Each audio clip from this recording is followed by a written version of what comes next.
Bienvenue à nouveau dans l'émission. Nous recevons aujourd'hui Brian Berletic, analyste des affaires internationales, auteur et animateur de The New Atlas. On peut également ajouter qu'il est un ancien Marine américain. Donc, bienvenue à nouveau dans l'émission. Merci beaucoup de m'avoir à nouveau invité. Nous avons donc maintenant des nouvelles du Financial Times qui ne s'en cachent plus vraiment.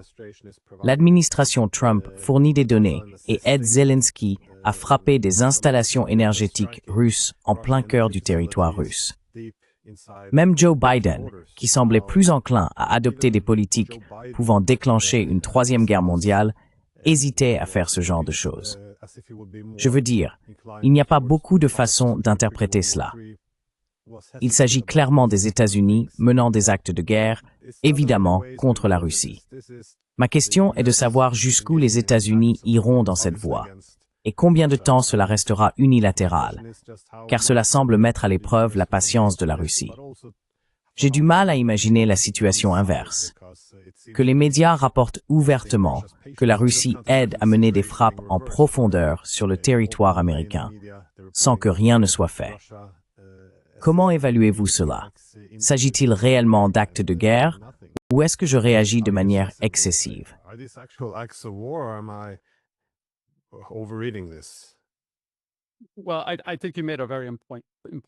Eh bien, je pense que vous avez soulevé un point très important. Si quelqu'un faisait cela aux États-Unis, les États-Unis accuseraient ouvertement toute nation qui soutiendrait ou encouragerait de telles attaques de commettre un acte de guerre.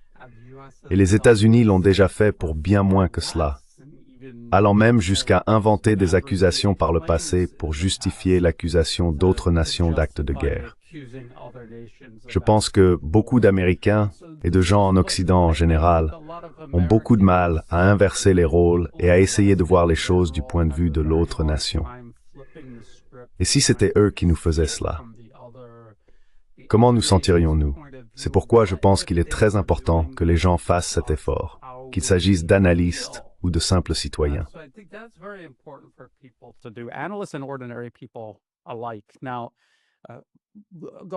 Revenons aux principes fondamentaux. Nous savions depuis le tout début, en réalité depuis 2014, bien avant que les Russes ne lancent leur opération militaire spéciale, que la Central Intelligence Agency des États-Unis était intervenue et avait pris le contrôle des agences de renseignement ukrainiennes. Toutes, qu'il s'agisse des services militaires ou de leurs homologues civils, en particulier le SBU. Et ce sont ces agences de renseignement que le Financial Times a impliquées dans la conduite de ces frappes en profondeur à l'intérieur de la Russie. Alors, qui supervise et facilite réellement ces attaques? Cela a toujours été la Central Intelligence Agency.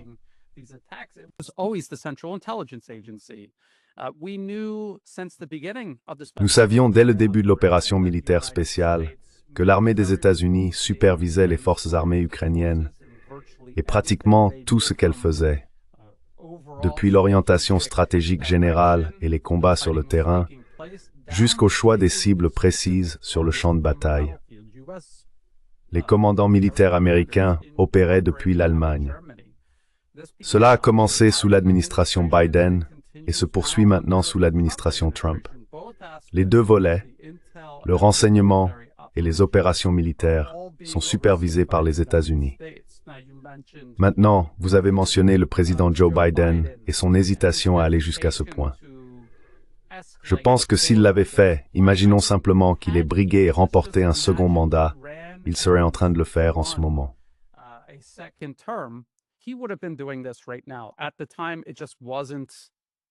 À ce moment-là, ce n'était tout simplement pas prêt à aller jusqu'à ce niveau d'escalade. Mais les États-Unis ont fait ce que la politique étrangère américaine fait toujours, en général.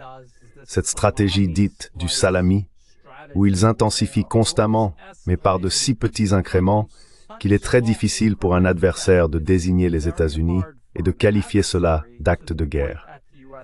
Ils le font très délibérément dans ce but précis. C'est donc là que se trouve le président Trump et son administration. J'avais mis en garde contre cela avant même qu'il ne remporte l'élection de 2024. J'avais souligné des personnes comme son colistier, J.D. Vance, qui disait « Nous allons geler le conflit ».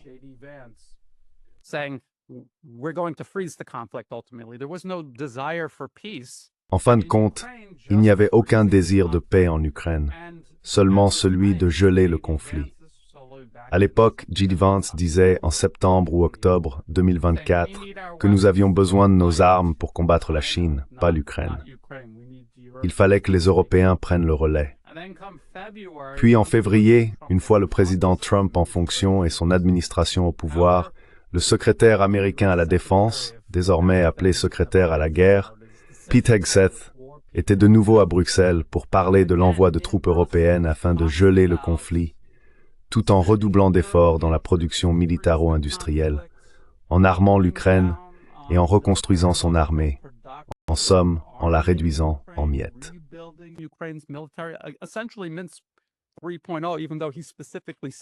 Même s'il a précisé dans cette déclaration que ce n'était pas la 3.0 qui le croirait, il suffit de regarder ce qu'il disait.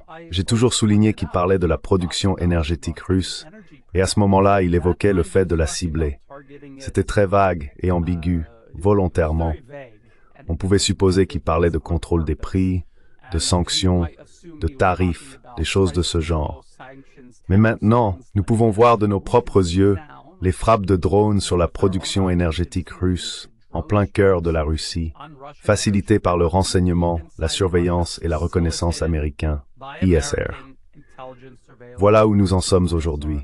Une escalade constante dans une guerre des États-Unis contre la Russie, simplement menée par l'intermédiaire de l'Ukraine.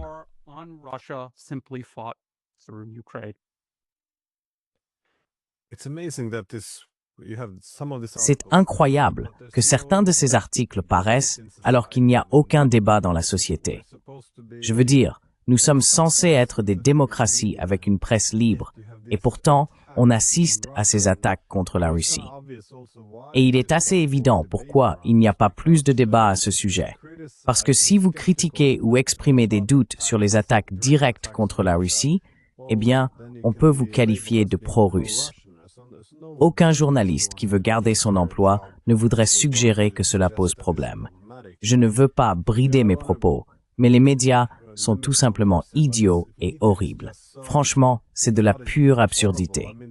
Déclencher une guerre nucléaire, ce n'est pas être pro-russe.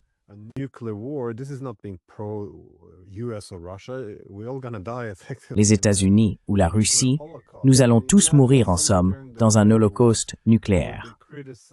Je veux dire, imaginez quelqu'un pendant la guerre froide critiquant l'idée d'une attaque surprise ou d'une frappe de missiles limitée au cœur de l'Union soviétique. Est-ce que cela ferait de lui un partisan des soviétiques? Voilà où nous en sommes en tant que société. Mais vous avez mentionné cet incrémentalisme, ces tactiques du salami, cette approche pas à pas.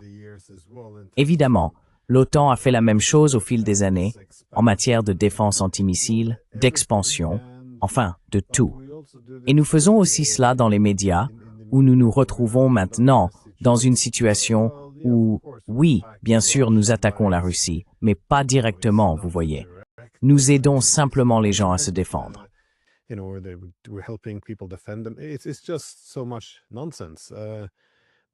C'est vraiment n'importe quoi. Oui. Mais nous avons un autre problème qui se profile, en plus de ce ciblage des installations énergétiques russes. Les États-Unis envisagent également d'utiliser des Tomahawks, ce qui relève encore une fois de la logique des tactiques du salami. On suppose que cette décision a déjà été prise, qu'ils préparent simplement le public à cette éventualité. Et puis, bien sûr, cela sera introduit, je suppose, mais avec certaines limitations. Trump ne veut pas que l'on frappe n'importe quoi. Et ensuite, comme avec Biden, ces limitations commenceront à être levées. Je ne sais pas. Mais considérez-vous les Tomahawks comme fondamentalement différents des escalades précédentes?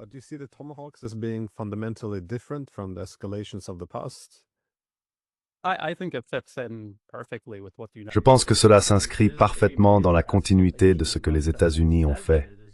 C'est une escalade majeure, et la Russie a déclaré que c'en était une.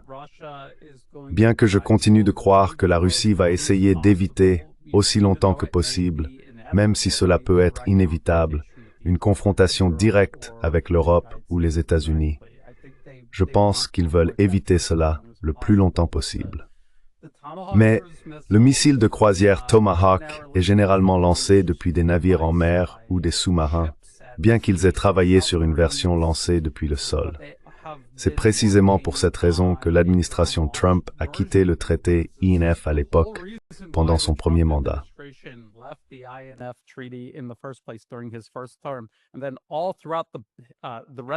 Et ensuite, tout au long du reste de son mandat et pendant les 4 années de l'administration Biden, ils ont commencé à développer et à déployer le missile Typhoon, un système de missiles de croisière lancé depuis le sol. Ils tirent également des missiles de défense aérienne SM-6, qui sont des missiles de défense aérienne navale. Mais certaines personnes disent que le Typhoon est très encombrant, et elles ont raison. Et le déployer en Ukraine serait quelque peu désastreux. Cela limiterait fortement ce que l'Ukraine pourrait faire avec ces missiles. Il est probable que la Russie les repérerait tôt ou tard et détruirait les lanceurs.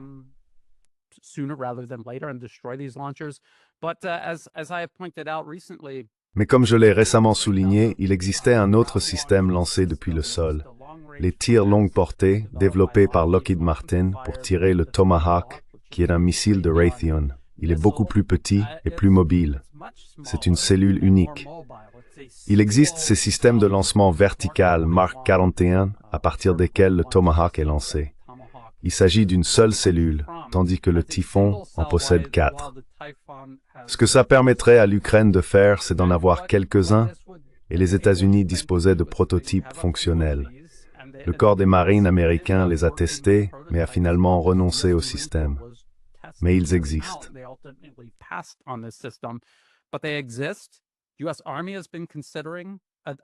L'armée américaine envisage de l'adopter et de l'utiliser pour compléter le lanceur de missiles Typhoon. Donc si les États-Unis envoient des Tomahawks à l'Ukraine, je dirais que c'est le candidat le plus probable. C'est un système plus mobile et plus facile à dissimuler. Et bien sûr, les États-Unis feraient tout, sauf peut-être, mais peut-être aussi, appuyer sur le bouton pour les tirer. Encore une fois, presque tout ce que fait l'Ukraine revient simplement aux États-Unis, menant la guerre contre la Russie par l'intermédiaire de mandataires ukrainiens. Et le déploiement de Tomahawk ne ferait pas exception. Comme certains l'ont souligné, les défenses aériennes russes seraient capables de s'en protéger.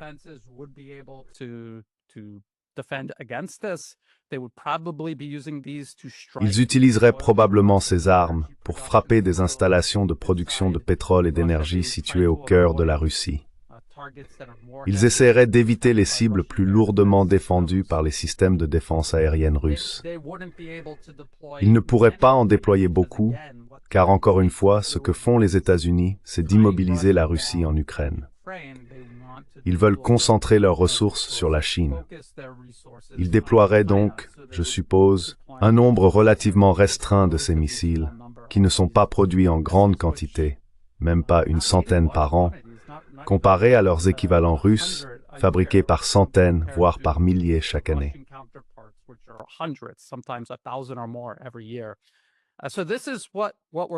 Voici donc ce à quoi nous faisons face.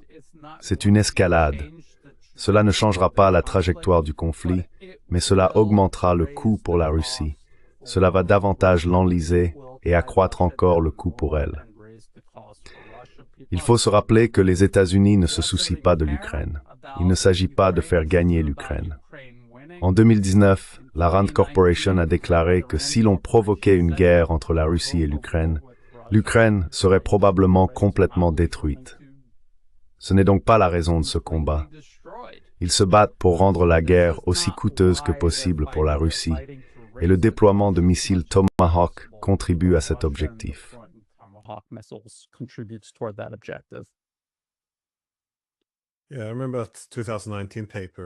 Oui, je me souviens d'un article de 2019, publié par la Rand Corporation. Il précisait très clairement que l'avantage d'intensifier le conflit et d'avoir un affrontement plus direct est que cela peut épuiser les Russes.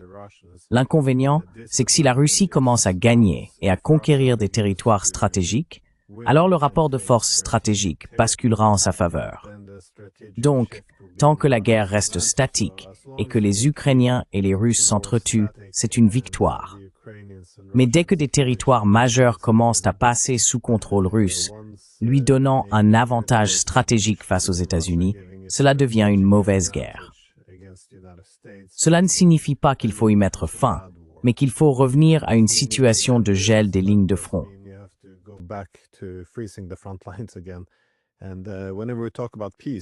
Et chaque fois que nous parlons de paix, cela semble vouloir dire ceci. Simplement geler les lignes de front et préparer la prochaine génération d'Ukrainiens à continuer de mourir. Mais je suppose que j'ai toujours été un peu partagé à propos de Trump, parce que, vous savez, il est dans un environnement hostile à Washington. Personne là-bas ne veut la paix avec la Russie. Donc, je ne suis jamais sûr s'il essaie de duper les faucons chez lui ou les Russes. J'avais tendance à être un peu optimiste. Cependant, puisqu'il avait reconnu que l'expansion de l'OTAN était à l'origine de la guerre. Et si l'on peut identifier la source, alors au moins, on peut commencer à travailler sur une solution.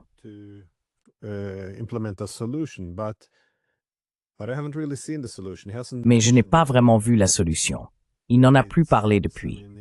Je veux dire, à plusieurs reprises, il a dit que l'expansion de l'OTAN était la source de la guerre. Et pourtant, il traite toujours le conflit comme s'il n'était qu'un médiateur, comme s'il devait amener les Ukrainiens et les Russes à trouver un accord. Mais l'expansion de l'OTAN, c'est dirigé par les Américains. Je veux dire, l'OTAN, c'est l'Amérique. Et, vous savez, nous en Europe, nous faisons à peu près ce que les Américains nous disent de faire. De plus, l'OTAN ne peut pas s'étendre sans les États-Unis. Alors pourquoi, vous savez, exercerait-il soi-disant une pression sur Zelensky pour qu'il accepte quelque chose qui relève de son propre domaine? C'est assez étrange.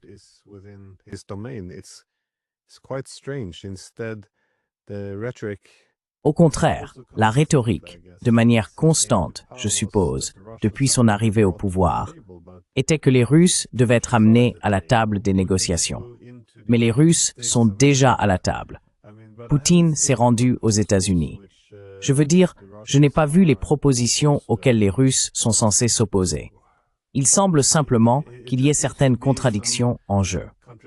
Si l'on reconnaît que l'expansion de l'OTAN a déclenché la guerre, mais que les États-Unis n'ont aucun rôle à jouer dans les concessions, alors comment la paix pourrait-elle venir de la pression exercée sur la Russie, en s'en prenant à son énergie, en tuant davantage de soldats russes? Je veux dire, en quoi cela diffère-t-il de ce que Biden a fait? C'est très difficile à comprendre.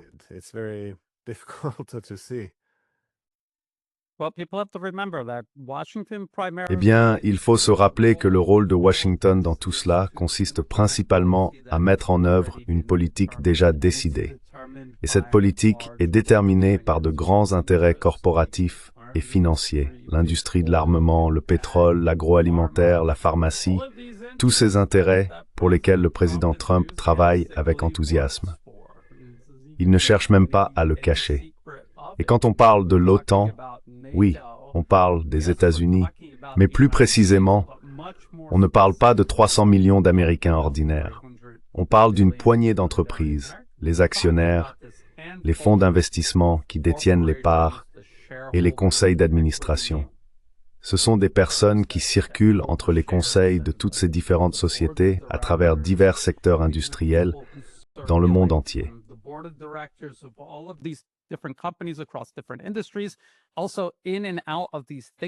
De plus, au sein et en dehors de ces groupes de réflexion financés par les grandes entreprises, qui élaborent en réalité la politique étrangère et intérieure des États-Unis, ces personnes passent également du secteur privé au gouvernement et inversement. Et on entend toujours dire que ce que fait le président Trump, c'est la même chose que tous les politiciens de Washington. Il flatte le public, lui dit ce qu'il veut entendre, tout en continuant à obéir aux intérêts particuliers pour lesquels il travaille en fin de compte. Il reste là à parler sans cesse, par exemple, de George Soros, ce bouc émissaire que le président Trump utilise comme épouvantail. Ce n'est pas comme si George Soros n'était pas lui-même impliqué dans tout cela. Scott Bessent, à la tête du Trésor, a été pendant des années le bras droit de George Soros. Il gérait ses fonds.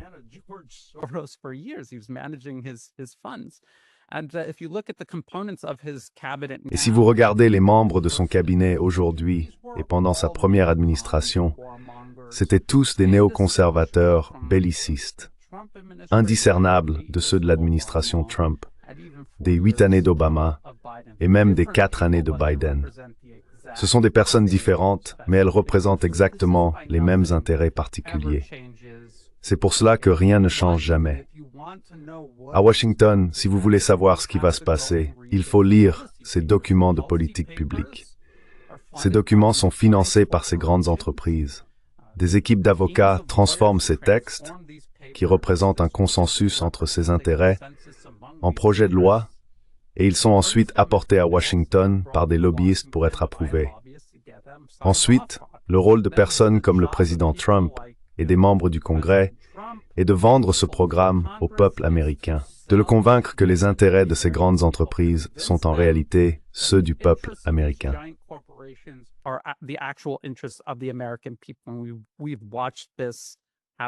Et nous avons vu cela se produire encore et encore. Combien de fois?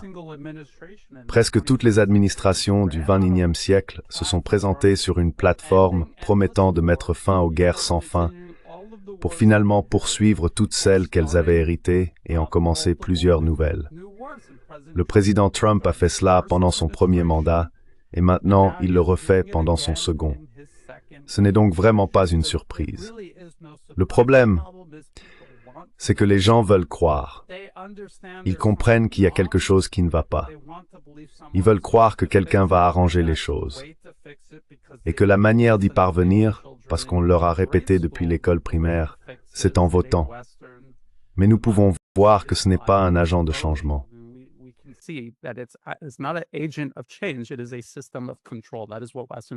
C'est un système de contrôle. C'est ce qu'est réellement la démocratie de type occidental. Et voici le résultat final. Donc si vous demandez quelle est la solution à tout cela, le monde multipolaire a la réponse.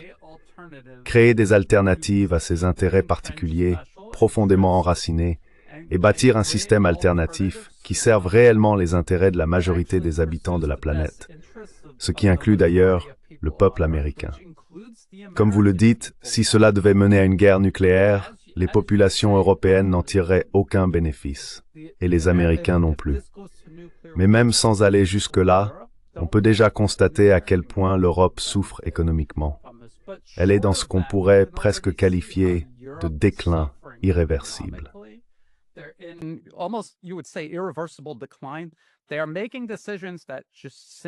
Ils prennent des décisions qui ne représentent tout simplement pas leurs propres intérêts, parce que les États-Unis les ont politiquement capturés et qu'ils servent les intérêts de Washington au détriment de ceux des peuples européens.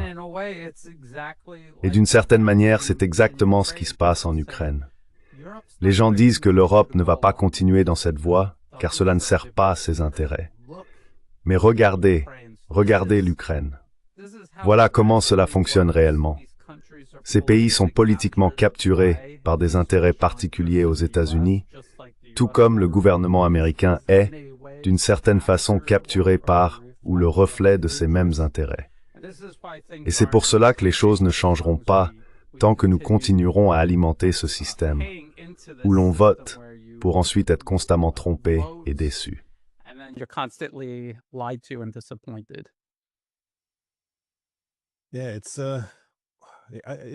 Oui, c'est aussi un peu frustrant. On traite presque cela comme une théorie du complot, l'idée que des intérêts particuliers dictent les politiques.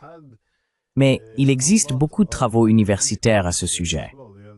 Il y a ce célèbre article de Yale qui a examiné toutes les décisions politiques des années 1980 aux années 2000 et qui a conclu que le vote a peu ou pas d'influence sur l'élaboration des politiques, que ce sont en réalité les intérêts particuliers qui les financent. Et j'aime que tu aies mentionné les think tanks. J'ai d'ailleurs écrit un livre à leur sujet, parce que, encore une fois, c'est tellement flagrant et pourtant on l'ignore. Je veux dire, les think tanks sont presque entièrement financés par l'industrie de l'armement.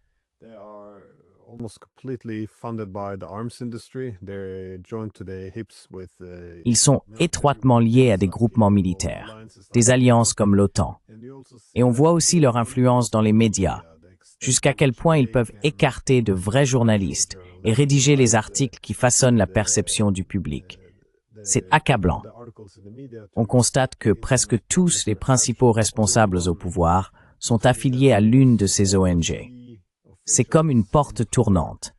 Ils ont un poste où s'asseoir et rester pertinents lorsqu'ils ne sont pas en fonction. Et lorsqu'ils retournent au gouvernement, ils conservent toujours cette bourse, comme ils l'appellent. Ainsi, vous avez des gens au gouvernement, les médias qui disent au public quoi penser, et les informations transmises aux politiciens, qui sont eux aussi achetés.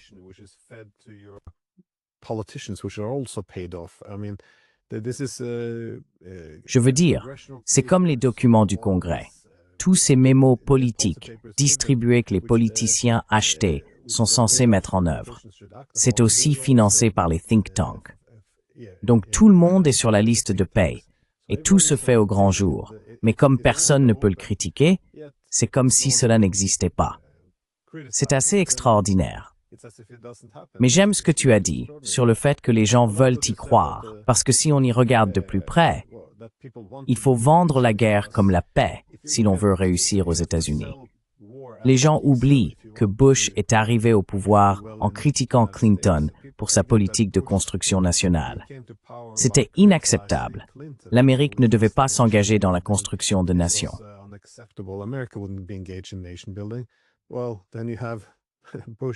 Eh bien ensuite, il y a Bush, le bâtisseur de nations par excellence, de l'Afghanistan à l'Irak. Et puis bien sûr, il y a Obama. Lui veut du changement. Nous n'allons plus faire cela. Bien sûr, ici en Norvège, nous lui avons décerné un prix de la paix pratiquement dès son premier jour en fonction, parce qu'il était si merveilleux. Et vous savez, la façon dont il a poursuivi les journalistes et mené sa guerre par drone, sans précédent, peu importe. Et puis, bien sûr, nous avons Trump. Il va faire passer l'Amérique d'abord. Une fois au pouvoir, il doit expliquer que l'Amérique d'abord signifie en réalité serrer la main de Jolani, bombarder l'Iran, faire tout ce qu'Israël veut, et pourquoi ne pas continuer la guerre en Ukraine aussi. C'est très trompeur.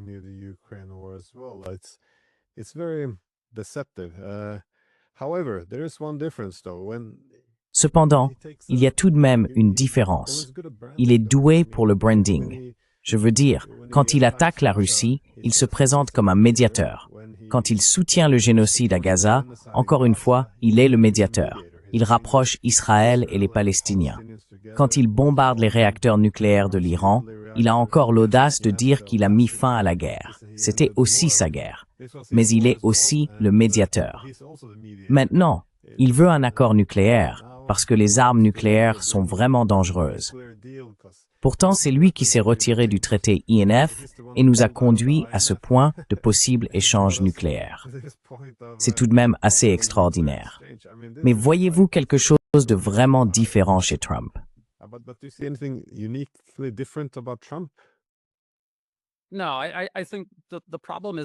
Non.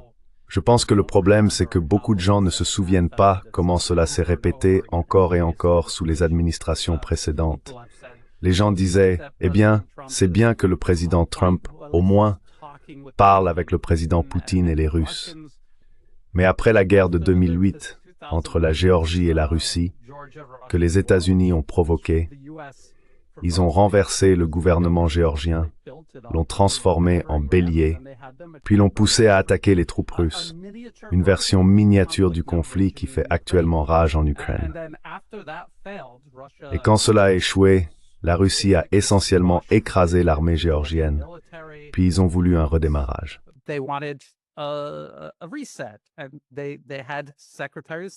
À l'époque, il y avait la secrétaire d'État Hillary Clinton avec le ministre des Affaires étrangères Sergei Lavrov, et ils ont relancé les relations.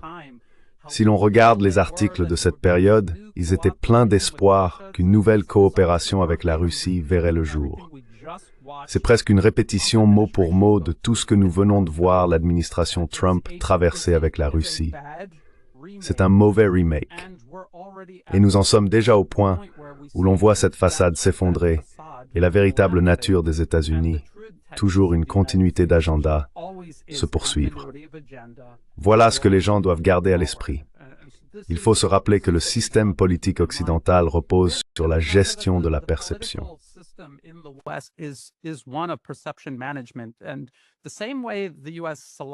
Et de la même manière que les États-Unis avancent par petites étapes vers l'escalade contre, disons, la Russie, l'Iran ou la Chine, ils procèdent aussi par petites étapes lorsqu'il s'agit de façonner la perception du public.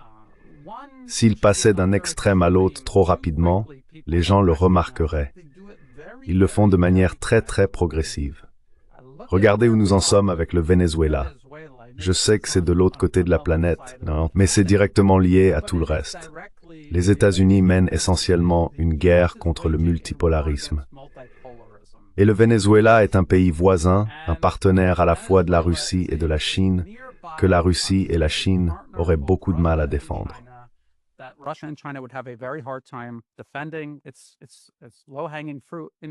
C'est en somme une cible facile, et l'éliminer du jeu isolerait encore davantage la Russie et la Chine, d'une manière que les États-Unis peinent peut-être à réaliser avec, disons, l'Iran, ou encore plus avec la Corée du Nord.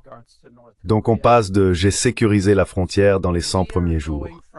C'est ce que le président Trump a dit au peuple américain. Et si vous demandez aux partisans de Trump, qu'a réellement accompli le président Trump parmi ce qu'il avait promis, ils répondront qu'il a sécurisé les frontières. Et pourtant, vous avez convaincu ces mêmes personnes de soutenir une guerre potentielle avec le Venezuela, parce que le Venezuela inonderait soi-disant les frontières américaines de drogue. Comment est-ce possible?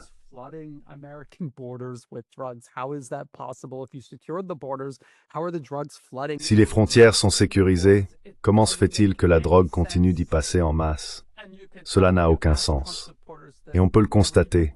Quand on pose cette question aux partisans de Trump, on voit bien qu'ils n'y ont jamais réfléchi de cette manière. C'est ainsi que fonctionne la gestion de la perception. Elle opère dans ce théâtre politique qui détache les gens de leur capacité à utiliser la logique et la raison. Et au-delà de cela, il ne s'agit même pas de penser que Trump est un type formidable. Souvent, les gens votent pour quelqu'un comme Trump, ou même Kamala Harris d'ailleurs, parce qu'ils détestent ou craignent encore plus l'adversaire. Cela crée donc une gamme d'émotions très intense qui empêche les gens d'utiliser leur logique et leur raison.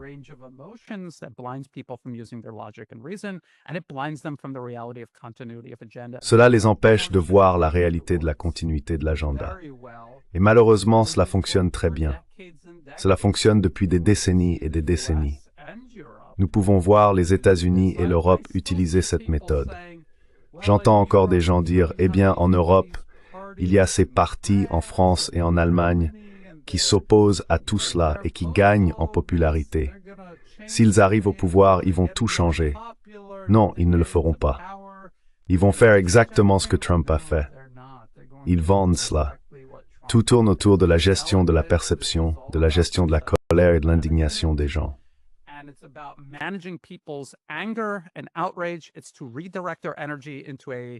C'est pour rediriger leur énergie dans une direction inoffensive.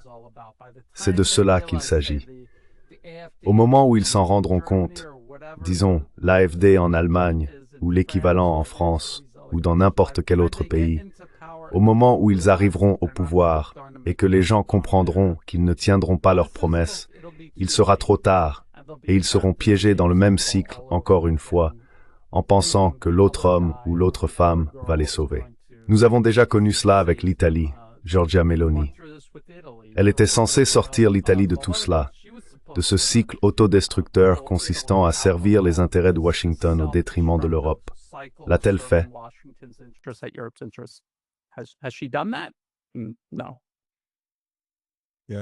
Non. Oui, j'ai récemment parlé à un ambassadeur italien qui m'a dit qu'en Italie, on parle parfois de Meloni d'après-élection et de Meloni d'avant-élection, parce que ce sont deux personnes différentes, en quelque sorte. Oui. Et les gens qui l'ont soutenue, vous savez, ils peuvent être un peu déçus. Ceux qui s'y opposent craignent qu'elle ne nous entraîne dans une direction complètement différente.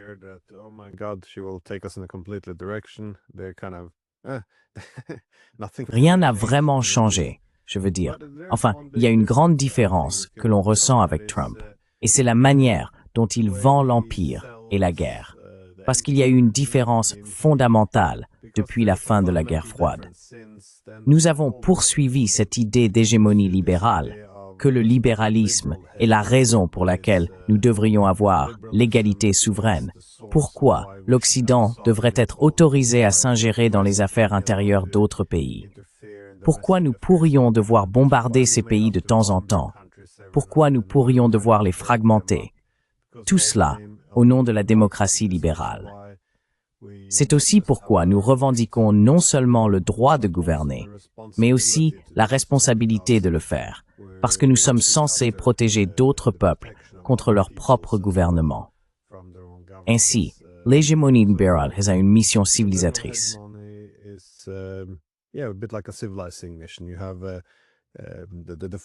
Vous avez le cadre qui explique pourquoi cela est considéré comme légitime, qu'un camp gouverne, qu'il y a un seul point de décision. Mais Trump semble rejeter en grande partie le postulat libéral. Je pense qu'il y a probablement une véritable inquiétude quant à la déconnexion de l'État-nation, au wokisme, à l'état profond enraciné dans ses idées.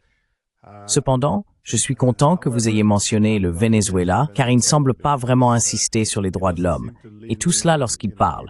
Je veux dire, il est très franc. Je veux leur pétrole. Mais si c'est pas le pétrole, alors c'est cette idée que, Maduro est en réalité un baron de la drogue. Nous n'attaquons pas un pays. Nous luttons contre le crime. Donc, nous ne bombardons pas des navires. Nous arrêtons simplement le trafic de drogue. J'ai pensé au prix Nobel de la paix.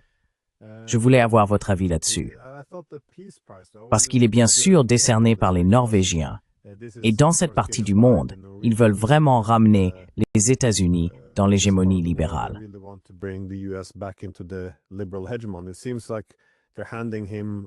Il semble qu'ils lui offrent sur un plateau le prétexte pour adopter l'impérialisme libéral ou l'hégémonie libérale comme justification à une attaque, parce qu'ils ont décerné le prix de la paix à, disons, une dirigeante de l'opposition qui a toujours applaudi ces sanctions dévastatrices contre le Venezuela. Ces sanctions ont entraîné des dizaines de milliers de morts, poussé des gens à fuir le pays, et elle s'est également montrée très enthousiaste et favorable au renforcement militaire américain le long de la côte. Je veux dire, je ne serais pas surpris qu'elle se tienne là à applaudir lorsque les Américains envahiront. C'est différent de ce qu'aurait fait Trump, car lui aurait invoqué le pétrole et le trafic de drogue. Mais il semble que les Européens essayent de le rallier à leur camp, en lui suggérant « Eh bien, vous savez, vous pouvez le faire au nom de la démocratie. Nous vous donnons ici la légitimité, mais vous devez ensuite adopter notre logique. » Je ne sais pas si vous voyez les choses autrement.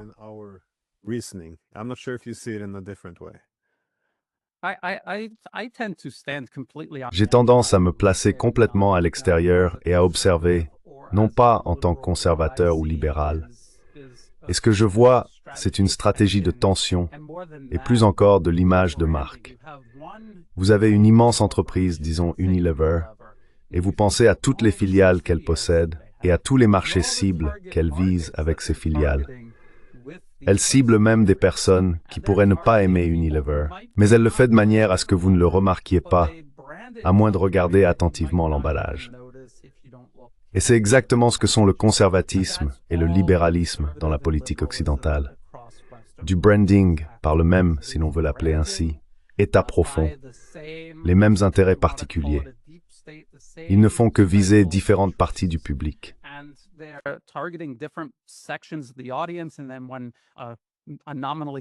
Et puis, lorsqu'un prétendu conservateur est au pouvoir, ils essayent de vendre la même guerre à différents groupes de personnes. Quand c'est un parti libéral, ils le font au nom des droits de l'homme et d'une mission civilisationnelle. Et quand c'est un conservateur, c'est plutôt ceci. Nous sommes supérieurs, ces gens sont différents et dangereux. Et oui, prenons leur pétrole. Nous pourrions faire plus avec ces ressources qu'eux. Donc, c'est simplement un emballage différent pour exactement la même chose. Et le prix Nobel de la paix, nominalement oui, il est basé en Norvège. Mais aussi longtemps que je m'en souvienne et que je m'intéresse à la géopolitique, il a essentiellement été un sceau d'approbation du Deep State américain.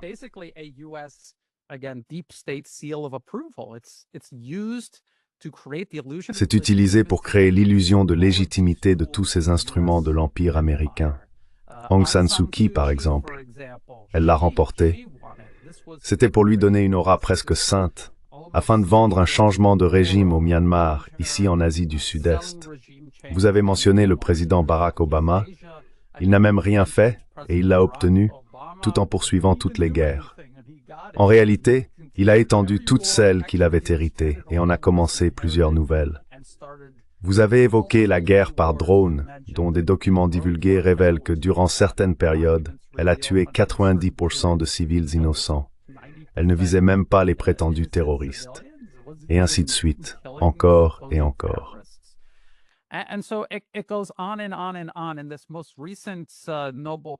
Et ce tout dernier prix Nobel de la paix, que j'appellerais une mascarade, c'est le président Trump qui attire toute cette attention autour du prix Nobel de la paix, y compris parmi des publics comme les conservateurs, qui auparavant n'y prêtaient peut-être pas attention. Et maintenant, ils ont annoncé ce dirigeant de l'opposition vénézuélienne, soutenu par le gouvernement américain depuis des années et des années, financé par le National Endowment for Democracy, le NED. Les gens ne s'en rendent pas compte. Il n'a pas été privé de financement, ni démantelé. Son site web est toujours en ligne, et tout récemment, ils ont publié une déclaration félicitant ce dirigeant de l'opposition vénézuélienne qu'ils soutiennent depuis des années et des années. Ils concentrent donc l'attention sur le Venezuela.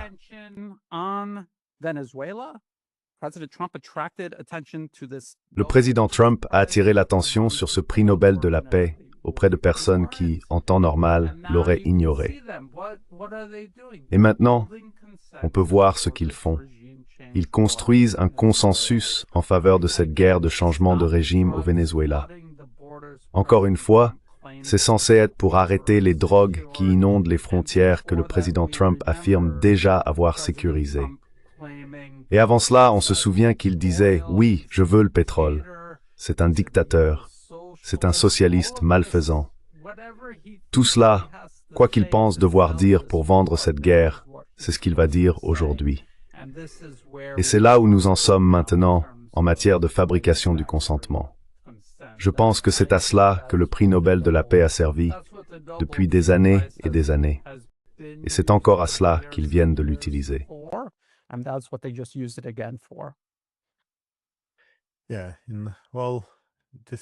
Oui.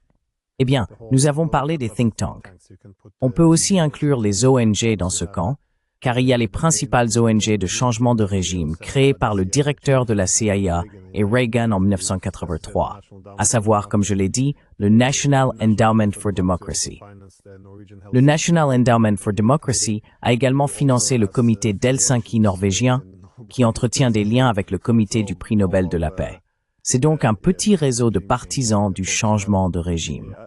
Mais je trouvais cela assez approprié, car toute l'idée, après la guerre froide, était que la démocratie engendre la paix, et que la démocratie peut être instaurée par le changement de régime et la guerre.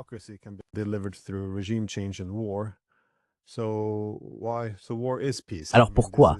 Donc la guerre, c'est la paix. Je veux dire, c'est ainsi qu'on crée la paix, en envoyant notre armée pour instaurer une démocratie. Et comme on le voit souvent, ce sont les figures d'opposition que nous choisissons en Biélorussie et ailleurs. Elles ont rarement un véritable soutien démocratique.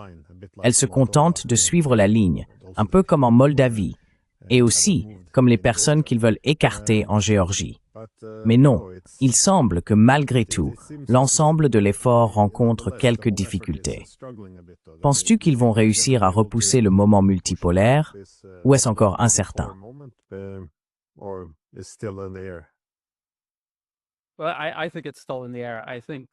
Eh bien, je pense que la situation reste incertaine. Je crois que la complaisance est extrêmement dangereuse. Beaucoup de gens en ce moment regardent le conflit en Ukraine et disent « Regardez la production militaro-industrielle américaine et occidentale. Regardez la production militaro-industrielle russe. Ne parlons même pas de la Chine ou de la Corée du Nord, de la manière dont la Chine pourrait aider la Corée du Nord. Et en fin de compte, aider la Russie dans le processus. » Rien qu'en observant cela, certains concluent « Voilà, c'est réglé. Les États-Unis ne vont pas y arriver. » Le problème, c'est qu'il faut considérer l'ensemble du tableau. Il ne s'agit pas seulement de cette guerre par procuration en Ukraine contre la Russie. C'est une partie d'un conflit mondial plus vaste que les États-Unis mènent contre le multipolarisme.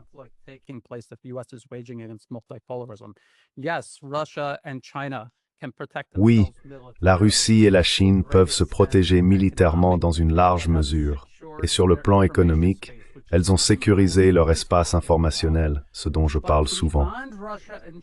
Mais au-delà de la Russie et de la Chine, d'autres nations y parviennent-elles avec succès? Je dirais que beaucoup de gens sous-estiment les dégâts que les États-Unis et leurs mandataires israéliens ont infligés à l'Iran et à ses alliés comme le Hezbollah. Ils ont complètement renversé le gouvernement en Syrie. Et encore une fois, pour revenir à ce document de la Rand Corporation, il parlait d'étendre la Russie, la retenir dans un endroit pour ensuite réussir ailleurs, là où elle n'aurait peut-être pas pu le faire autrement.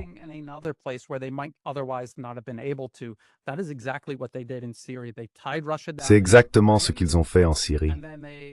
Ils ont immobilisé la Russie en Ukraine, puis ont déplacé leurs ressources vers la Syrie pour tenter à nouveau un changement de régime.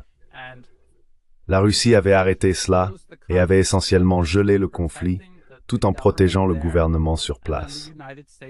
Ensuite, les États-Unis ont déployé leurs ressources et ont réussi à renverser le gouvernement. Cela a ouvert la voie à cette guerre contre l'Iran. Et encore une fois, tout ce conflit entre Israël et le Hamas, c'est une autre stratégie de tension, où les États-Unis dirigent essentiellement les deux comme des proxys afin de créer des conditions dans toute la région qui nous ont conduits à cette guerre avec l'Iran dès le départ.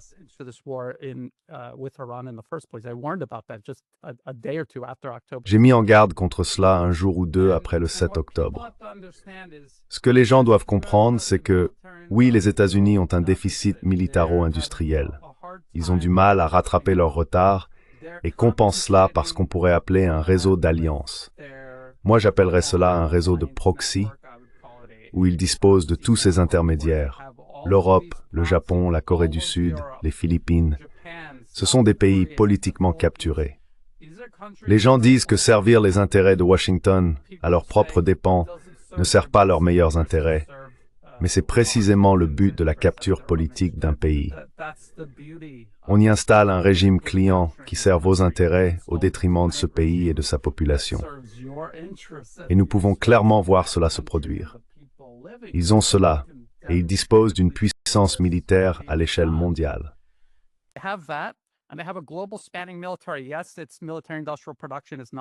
Oui, sa production militaro-industrielle n'est pas au même niveau que celle de la Russie ou de la Chine, mais elle est capable de se déplacer à travers le monde d'une manière que la Russie et la Chine ne peuvent pas.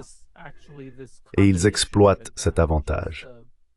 Cette combinaison d'atouts, la capacité d'atteindre et le quasi-monopole qu'ils détiennent sur l'espace informationnel mondial, sauf peut-être dans des endroits comme la Russie et la Chine, leur permet d'intervenir dans un pays, de manipuler la perception publique, de retourner la population contre ses propres intérêts, d'installer un régime client au pouvoir et de capturer politiquement ce pays, l'ajoutant ainsi à leur réseau d'alliances.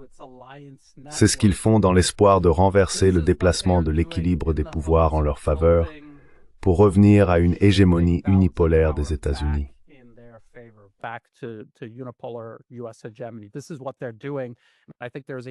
C'est ce qu'ils font. Je pense qu'il y a un immense danger qu'ils réussissent dans cette entreprise, celui de parvenir à isoler la Russie et la Chine en retournant les pays situés entre les deux. Car la Russie et la Chine sont incapables de les défendre, tout comme la Russie n'a pas pu défendre la Syrie. Comme nous pouvons le constater, les États-Unis continuent de renverser des gouvernements. Au Népal, ils viennent tout juste de renverser le gouvernement, juste à la frontière de la Chine, juste à la frontière de l'Inde, et la Russie et la Chine n'ont rien pu faire pour l'en empêcher.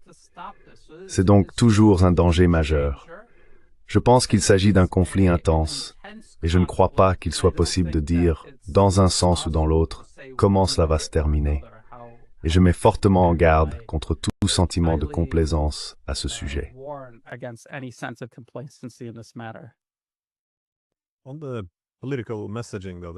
Sur le plan du message politique, c'est intéressant. Cela peut jouer sur plusieurs tableaux. D'un côté, il dit, « Eh bien, vous savez, la guerre n'aurait jamais eu lieu sous mon administration. » Mais aussi, « J'ai brisé le tabou des armes et j'ai rempli l'Ukraine de javelins lors de ma première administration, ce qui, en quelque sorte, nous a conduits à cette guerre. » Il y a aussi la question de la séquence stratégique. Je pensais au Venezuela, parce qu'ils ont fait quelque chose avec eux aussi. Quand les Russes ont envahi l'Ukraine et que toutes les sanctions ont été mises en place, il a fallu trouver des sources d'énergie alternatives. Alors soudainement, c'était, eh bien, assouplissons les sanctions contre le Venezuela.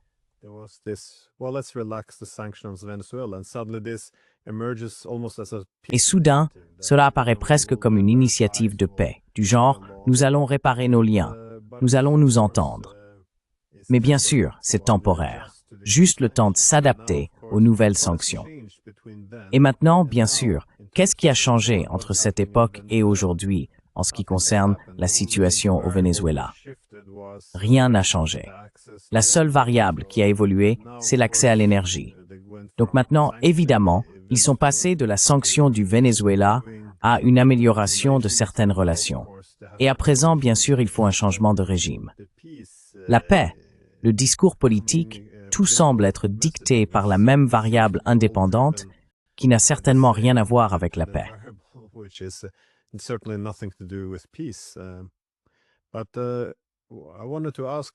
Mais je voulais quand même demander, qu'est-ce qui a changé depuis que Trump a pris en main la guerre en Ukraine? Parce que vous venez de mentionner l'idée de capturer une nation. Et encore une fois, si l'on regarde simplement ce qui a été confirmé par les médias traditionnels, le Washington Post, le New York Times, en 2014, après le coup d'État, qui n'était d'ailleurs pas soutenu par la majorité des Ukrainiens, dès le premier jour, nous avons appris que la CIA commençait à prendre le contrôle du renseignement ukrainien, le reconstruisant à partir de zéro pour s'assurer qu'il ne soit plus favorable à la Russie. Nous avons également appris qu'ils avaient pris le contrôle du gouvernement, non seulement des Américains occupant des postes clés, mais selon le procureur général Viktor Chokhin, les Américains devaient approuver toutes les nouvelles nominations.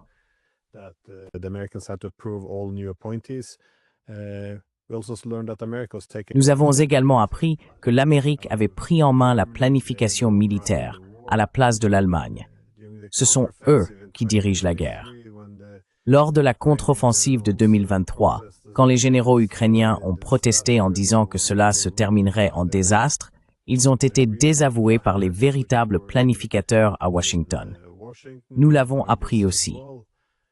Même aujourd'hui, le dernier sondage que j'ai vu montrait que 69% des Ukrainiens veulent des négociations immédiates pour mettre fin à la guerre. Nous n'en parlons pas quand nous évoquons l'aide à l'Ukraine. Aider l'Ukraine signifie encore envoyer des armes, arracher des gens à leurs appartements et les envoyer dans les tranchées comme, eh bien, de la chair à canon. Mais même Trump, en 2019, c'est à ce moment-là que Zelensky aide sur plan fondé sur la paix.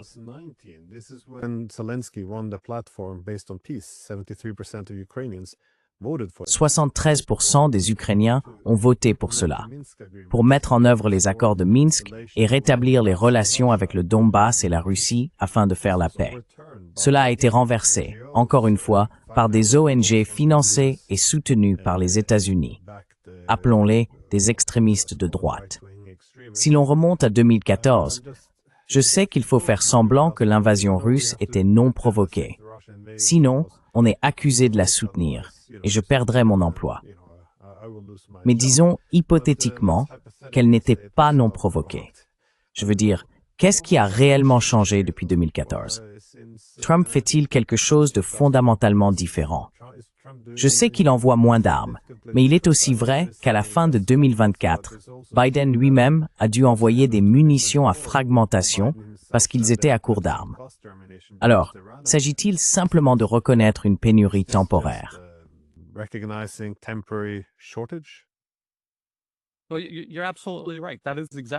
Tu as tout à fait raison. C'est exactement pour cela. Ce n'était pas parce que le président Trump voulait la paix avec la Russie, c'est pour cela qu'il envoie moins d'armes. Ils avaient simplement moins d'armes à envoyer à l'Ukraine. Et encore une fois, c'est à cause du problème de production militaro-industrielle dont je parle et dont d'autres parlent depuis des années, depuis que ce conflit a commencé en 2022. Mais tu parlais du fait que le président Zelensky s'était présenté sur une plateforme de paix et qu'aussitôt arrivé au pouvoir, il a changé de cap. Cela devrait te sembler familier. C'est exactement ce qu'Obama a fait. C'est exactement ce que Trump vient de faire. C'est ce que tous ces partis d'opposition en Europe font ou prévoient de faire. Et c'est ainsi qu'ils perpétuent la continuité de leur programme là-bas.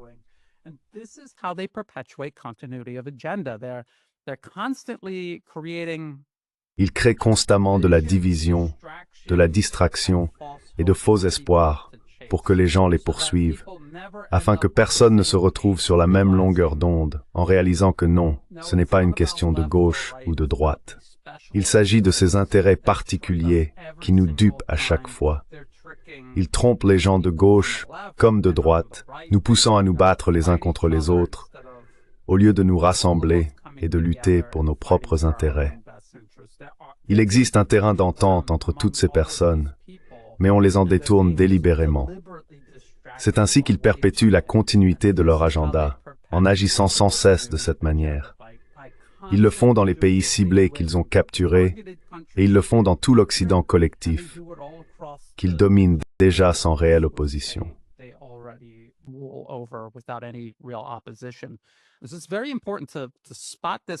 Il est très important de repérer ce schéma et de comprendre que c'est ce qui se passe.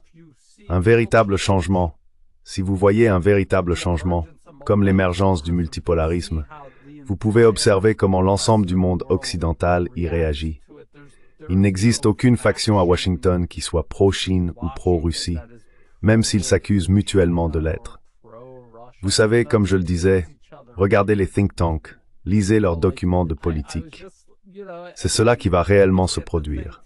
Ignorez les déclarations publiques venant de Washington et concentrez-vous sur leurs auditions. Tout cela est public. Ils les diffusent en direct sur YouTube et tous les enregistrements y sont disponibles. Lors de ces auditions, ils invitent des personnes issues des think tanks et celles-ci s'installent pour exposer ce qui va réellement se passer et pourquoi.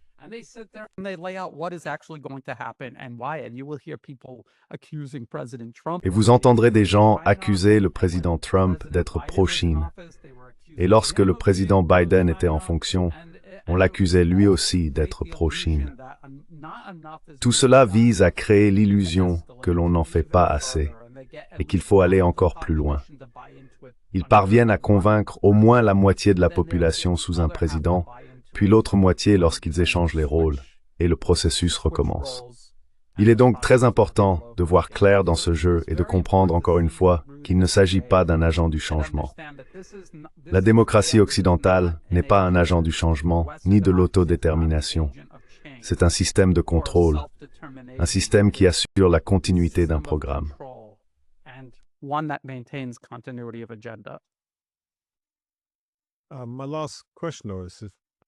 Ma dernière question est la suivante. Comment évaluez-vous la réaction russe jusqu'à présent? Parce que, encore une fois, ce qu'ils disent et ce qu'ils pensent ou font réellement ne sont pas forcément la même chose.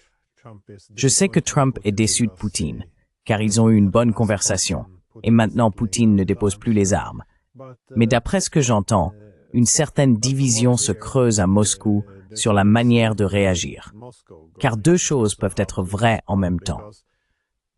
D'une part, il y a la reconnaissance que les États-Unis réagissent véritablement à la montée du multipolarisme comme une réalité. Plusieurs centres de pouvoir, tout en reconnaissant qu'ils disposent de ressources limitées. Leur domination relative dans le monde a diminué. C'est pourquoi ils doivent se réorienter vers l'Asie et accorder davantage d'attention aux Amériques. Mais si l'on veut se tourner vers l'Asie, il faut se détourner de quelque part. Et ce quelque part, c'est l'Europe.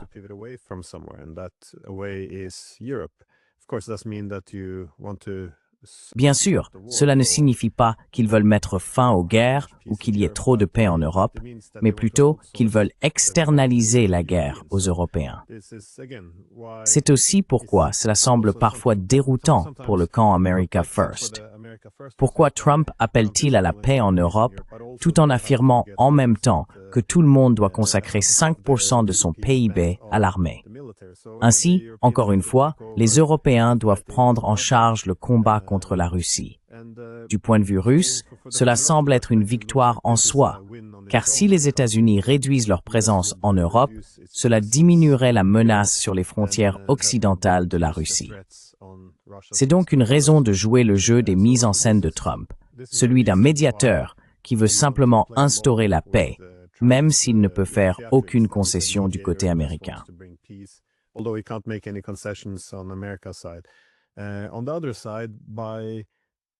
De l'autre côté, en entretenant toute cette mise en scène, selon laquelle il serait un médiateur, on contribue aussi à renforcer Trump. Parce que maintenant, bien sûr, puisqu'il n'est pas un participant, il peut faire des choses que Biden ne voulait même pas faire, c'est-à-dire lancer des Tomahawks, autrement dit des frappes en profondeur pour neutraliser les installations énergétiques russes. À un moment donné, ces contradictions devront être résolues. On voit certaines personnes pencher davantage vers l'idée de payer le prix pendant que l'Amérique et l'Europe traversent une sorte de divorce ou une nouvelle répartition des rôles, tandis que l'autre camp estime désormais que cela suffit. Je veux dire, encore une fois, comme vous l'avez dit plus tôt, que feraient les Américains si la Russie frappait en profondeur à l'intérieur des États-Unis?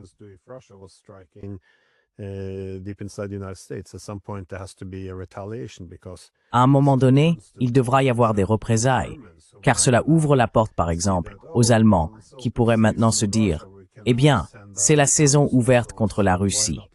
Nous pouvons envoyer nos missiles Taurus. Pourquoi ne pas même viser le Kremlin? La Russie ne fera rien, elle n'a pas de ligne rouge. » Alors, avez-vous reçu des signaux sur la direction que la Russie pourrait prendre à ce sujet? Parce que ces contradictions, à mesure que les États-Unis intensifient la guerre contre la Russie, ne font que s'aggraver. Il y a des limites à ce qu'ils sont prêts à accepter. Je veux dire, malgré ce que l'on dit, Poutine n'est pas un dictateur. Si la Russie a déjà frappé suffisamment de cibles politiques et économiques, il ne pourra pas contenir les autres centres de pouvoir en Russie, les forces politiques qui veulent une réponse beaucoup plus ferme. Je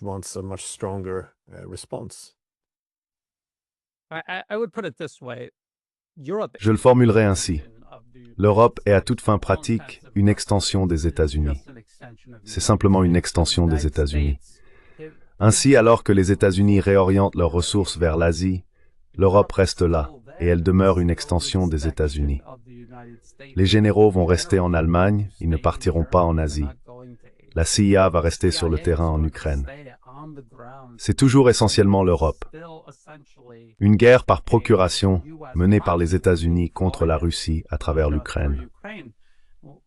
Je pense que le véritable changement que nous voyons se dessiner, c'est qu'ils reconnaissent que l'Ukraine s'épuise. Il pourrait y avoir un effondrement de la capacité de combat de l'Ukraine, et ils veulent que l'Europe comble le vide. C'est pourquoi nous voyons toutes ces provocations apparaître soudainement.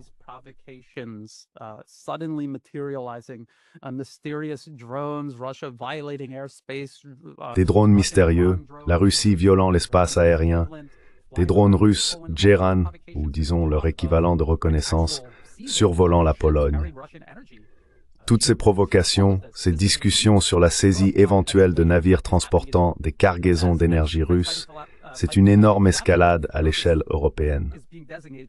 Ce qui se passe, c'est qu'à mesure que la capacité de combat de l'Ukraine s'effondre, l'Europe est désignée pour combler ce vide. C'est ce que nous observons.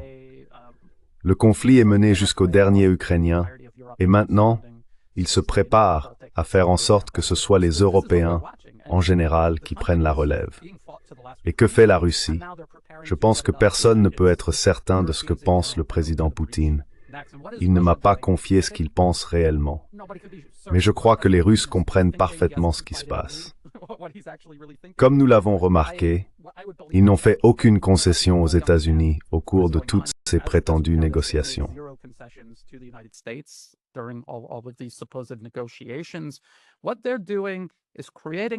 Ce qu'ils font, c'est créer une porte de sortie pour les États-Unis et leurs alliés européens, non pas pour ce qui se passe en ce moment, mais pour le moment où la Russie continuera à se battre et à remporter le conflit sur le terrain en Ukraine.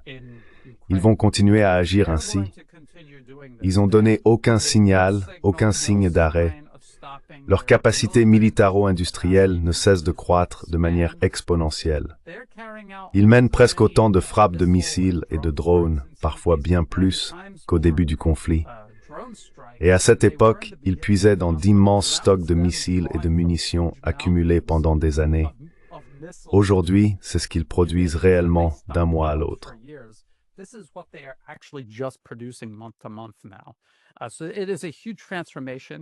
C'est donc une transformation majeure. Ils continuent à opérer cette transformation. Et en tant que stratégie, lorsque vous êtes engagé dans une guerre, essentiellement avec une autre nation ou un groupe de nations, vous leur offrez une issue, une porte de sortie, plutôt que de les forcer à se battre jusqu'à la toute fin, jusqu'à la mort absolue.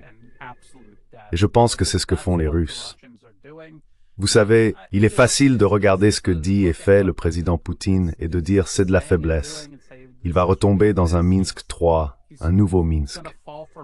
Mais je pense qu'il s'agit en réalité d'une approche pragmatique de la part de la Russie, une réflexion à long terme, une tentative d'éviter que la situation ne s'emballe complètement.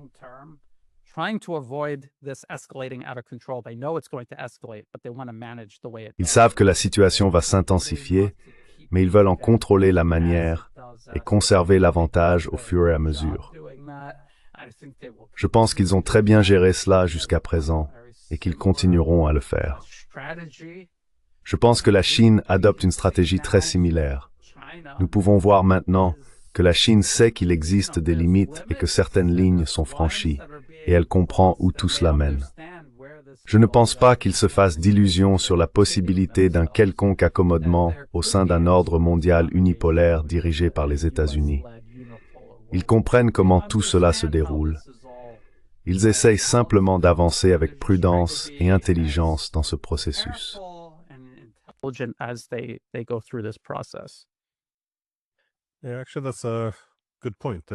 Oui, en fait, c'est un bon point. Offrir une porte de sortie. Parce qu'il semble que, surtout au cours de la dernière semaine, avec l'intensification des attaques contre les infrastructures électriques ou énergétiques à travers l'Ukraine, et maintenant l'effondrement de Pokrovsk, cela va avoir un effet en cascade. Donc, si l'Ukraine s'effondre, il est important qu'au moins les Américains aient une issue à cette situation, car ils vont subir une forte pression pour empêcher cela dans leur principal proxy. Je veux dire, c'est une grande opportunité. Ils ont des centaines de milliers d'Ukrainiens sous les armes qu'ils peuvent utiliser pour affaiblir un adversaire clé. Et laisser tout cela s'effondrer va être très douloureux.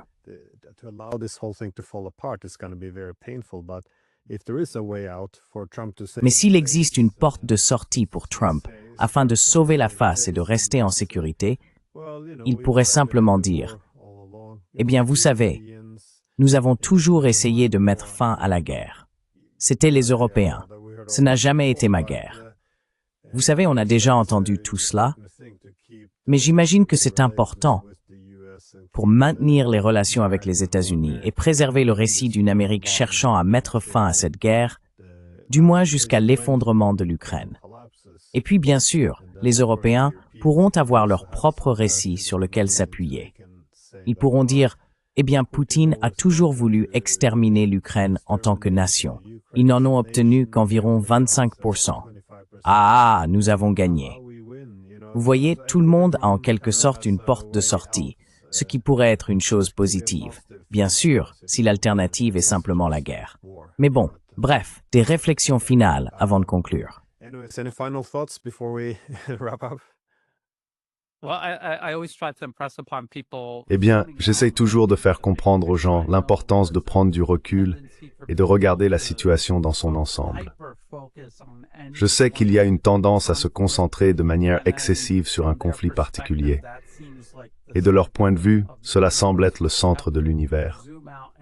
Mais nous devons élargir notre regard et voir le tableau d'ensemble, la manière dont les États-Unis agissent à l'échelle mondiale.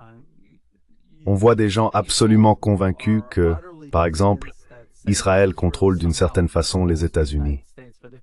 Mais si l'on prend du recul par rapport au Moyen-Orient, on peut voir que les États-Unis ont des proxys comme Israël, tout comme l'Ukraine est en quelque sorte un proxy copié-collé qu'ils utilisent en Europe de l'Est contre la Russie.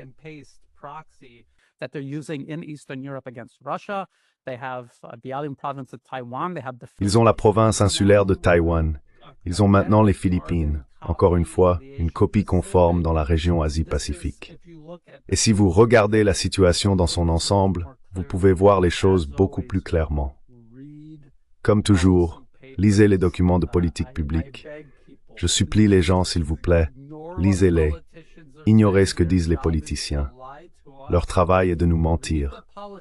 Lisez les documents de politique et observez comment tout, presque ligne par ligne, mot pour mot, est mis en œuvre à partir de textes rédigés il y a des années. Ils mettent le plan en application. C'est de là que vient la politique, et c'est ce qui nous indique ce qui nous attend dans un avenir proche et à moyen terme. Et comme toujours, merci infiniment de m'avoir invité.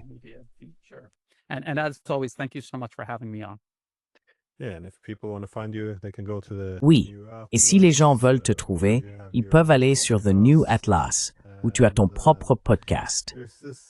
Et il y a ce proverbe chinois que j'aime toujours, pour revenir à ce que tu viens de mentionner, qui dit que si l'on fait un pas en arrière, le monde paraît plus vaste.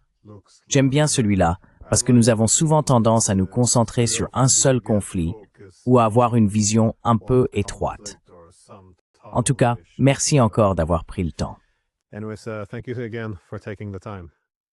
Merci.